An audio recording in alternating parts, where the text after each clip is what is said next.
In today's video, I am going to teach you how to raise hand in Google Meet. Start by opening Google Meet in your web browser and joining your meeting as you normally would. Once you are inside the call, take a moment to look over the main meeting screen. You will typically see your own video tile, other participants, and a row of controls along the bottom. If the controls are hidden, move your mouse over the meeting window and they should appear. Next, locate the area of the interface that contains the meeting controls and options. In Google Meet, the raise hand feature is usually grouped with other interaction tools, so it is important to focus on the bottom bar and nearby icons.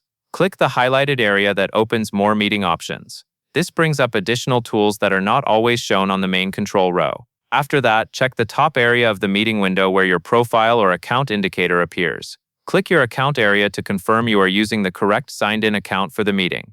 This helps avoid confusion, especially if you use more than one account in your browser. You do not need to share any personal details here. You are simply making sure you are signed in as the participant who will raise a hand. Now return your attention to the meeting controls. Click the highlighted area again to open the participant interaction panel, where hand-related actions and notifications are shown. In many meetings, this is where you can both raise your own hand and also see when others have raised theirs. From the options that appear, click Raised Hands. This will open the section that tracks raised hand activity in the meeting. Clicking Raised Hands makes it easy to see the queue, so you know whether your hand is already up and where you are in line to speak. Click Raised Hands again as shown to ensure that view is selected and active.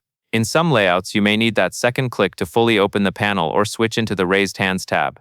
Once you are in the Raised Hands view, your raised hand will be visible when you activate it, and you will also be able to monitor other participants who have raised their hands. This is useful for staying organized in larger meetings and speaking in turn.